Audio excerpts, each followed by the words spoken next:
make travel very affordable no matter how much money you can afford to put into it. My number one tip, my absolute MVP, is Skyscanner. Now, Skyscanner, you might have heard about it before, but just in case there are any newcomers out there wondering what this site might be, it is actually a search engine. You can input your date of departure, your current location, your desired destination, the number of passengers, and it will produce a list of all available flights and all available prices. For most people traveling on a regular basis, this is not news. However, every single person that I've told about this one has looked at me like, that is so cool. So for example, you have this first line that says, plan your next trip. Basically what they do here, they outline the hotspots for the months to come. So once you click on the beautiful cherry trees here, you will be able to scroll down and check out all of the amazing destinations that you can go to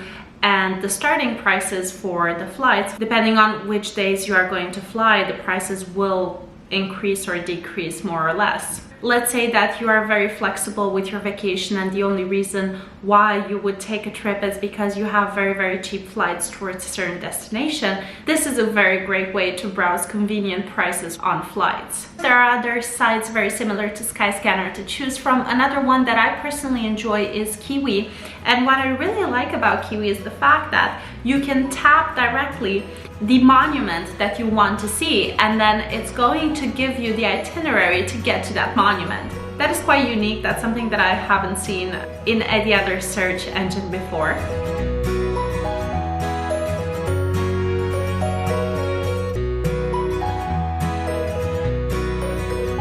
Kiwi also has this very similar function to Skyscanner where it proposes the cheapest destinations for you.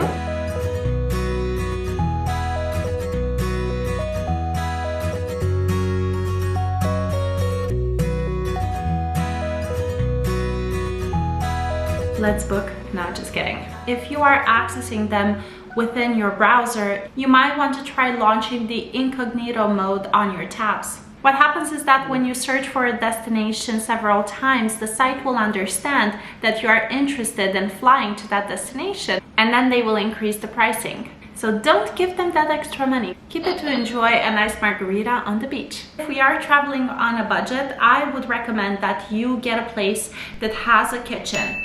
Even something basic, just a sink and a stove. If you do not wish to spend anywhere around $100 per day only on restaurant prepared foods, having a kitchen with some basic groceries where you can skip a meal, you know, just have breakfast in the morning before you go off on a hike, or prepare some sandwiches or some snacks for the day ahead. The greatest part is that even hotels have adapted to this trend. A lot of hotels offer you the possibility to book a studio with a kitchenette instead of just a double or a single room. And this is how we slide into the third tip, which is using one of the following platforms to book your stay. I'm going to start with the cheapest, which is of course hostels. And for that, there is this really amazing site called Hostel World. Go online on the site, select your destination, select the name of your city, date of check-in, check-out, and then pick the hostels that are around the areas that you want to visit. It's really great that they have this rating system where you can see grades, but you can also see reviews from other users. Let's say that sleeping in a bedroom with a bunch of other people is not really your thing. I totally get it. I have done it before. It is something to try at least once in your life. So let's say that you're not really hot on this idea. You can still book a private room in these hostels, which will end up being cheaper than if you booked a hotel room or an apartment. So assuming that you want cheap, fun, a hostel might be the place for you. Another really great way is of course Airbnb or Booking. Now if you are open to several types of accommodations such as bed and breakfasts, hotels, private apartments, I would definitely recommend Booking. All you need to do is type in your destination, check-in date, check-out date, how many people will be in your room, search, and then any of these free types of accommodations will appear at your fingertips. Of course, there is also another kind of cheap accommodation, which is a room inside of an apartment or even a whole property all to yourself, which is not that expensive. But there is another app that I will be using for this, which of course you might have guessed is Airbnb. How could a whole property be traveling on a budget? Well, I'll give you an example. For our trip to Bali, we actually stayed in a beautiful luxurious villa, complete with 2 bedrooms and a kitchen and a private pool area, some really beautiful seats outside where you can just lounge and lay in the sun. But it was incredibly beautiful and very luxurious, and what we ended up paying was actually about $150 for a whole week, which is basically for 3 people was $50 each. So yes, feel free to explore any of these, and we move on to tip number 4. Plan excursions locally. Instead of booking them from home, from a website, from a broker, or from a travel agent. Why? Well, first of all, they tend to sell you at the higher price. If you book it on a website, there is no room to haggle. Whereas if you are there, if you are facing the person who will give you a guided tour, there's still some room to discuss and to negotiate the price. Also, when you book from far away, you might run the risk of booking an expensive tourist trap, whereas if you are there, you have the option to contrast and compare between the different tour guides or the different companies offering the same experience. When we got there, we actually talked to a local woman who gave us a flyer of someone that she knew who did tours to the different temples, to the mountains, to the rice fields. We had the benefit of having a local, someone who knew the people, the culture, the different hotspots, where to take us. Number 6 is travel off season. So you might ask yourself, doesn't traveling off season mean that I will have a bunch of rain during my trip? No, not necessarily. So what I like to do in this case is just go to Google quickly and tap my destination's weather. What I will find is an everyday prediction of what the weather might look like, but also I can tap Mexico weather year round. And then if we access this link here, we're going to see a prediction for the whole year. Now, a lot of people tend to go within this period between the end of February and the end of June. However, the weather is equally good the other times of the year. I haven't been yet, but I do know this from a local.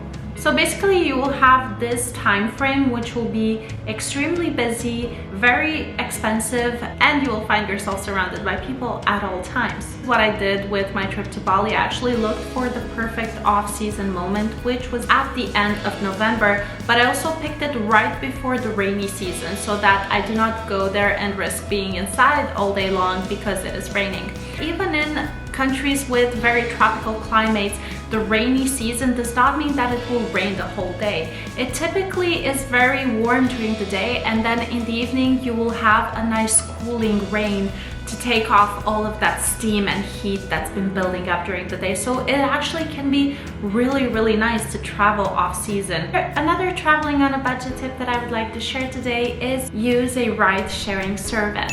For those of us who are not familiar with the concept, let me explain it a little bit. Basically, a ride-sharing service means that you will download an app, and then on this app you will be able to track down people traveling in the same direction as you, but who own their own car and are looking to share expenses with someone else. In Europe, we have this service called BlaBlaCar, which I have used so many times I should probably get on a bonus points rewards program or something like that. And here I go with my phone again. Go over to the BlaBlaCar app, and then you are able to tap in here where you are going, which days, and between which times you are interested to travel. So it will track down all of the private drivers who are driving in that destination during those times, and you will be able to pick the one that's most convenient for you. I realize that safety is a big concern here because you do not know who will be driving you, and you do not know if they're a great driver or not. As I was often traveling by myself, I find that for female alone travelers especially,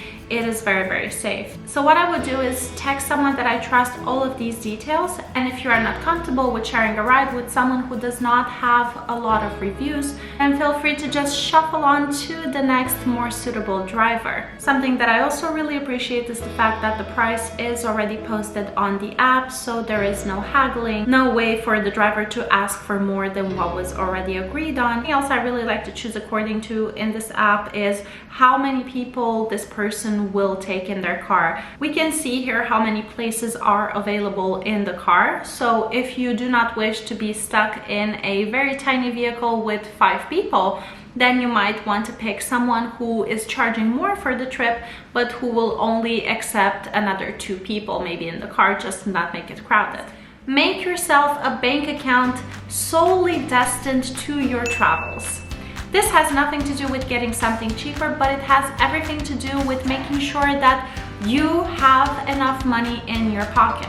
Even though we are traveling on a budget and it's not supposed to be the most expensive experience, it is always a good idea to be organized about your money and to have a savings account solely dedicated to your vacation, where you can easily draw money and where, of course, you can equally feed this account every single month as you get your paychecks. My final tip today is you do not need to travel far and wide in order to have a successful vacation. Many times we think about faraway destinations as the only way to relax and enjoy and discover something new, but often enough traveling close to home or going to see your friends that you haven't seen in years can be a more satisfying vacation and a hell of a lot cheaper too. Let's not forget that we travel in order to experience something new, learn something new, but also in order to refresh, put our thoughts in order, reconnect with ourselves and our loved ones. So sometimes the only vacation that you might need, and that could be very cheap to achieve, is simply just taking that 3-hour car ride to see your old friend from high school, and who knows, they might live in a very beautiful community somewhere by the seaside or in the mountains, where you get that extra benefit of fresh air and a really nice change from your everyday life. Sometimes the trips closest to home are the ones closest to our hearts as well. I do have several other tips that I talked about in my previous video that I have linked down below, where I basically cover budgeting mistakes and how to split your budget in different categories to make sure that you have enough for your vacation. So please don't hesitate to go watch that video right after this one, because I was talking about the most common mistakes that I have done with my budget that sometimes did not allow me to travel for cheap and other times did not allow me to travel at all. So that's about it from me for today. Please do not forget to check out my other videos, and if you like this one, don't forget to hit that thumbs up button. You can even subscribe, because I would love to have you here. And until next week, I will see you again soon.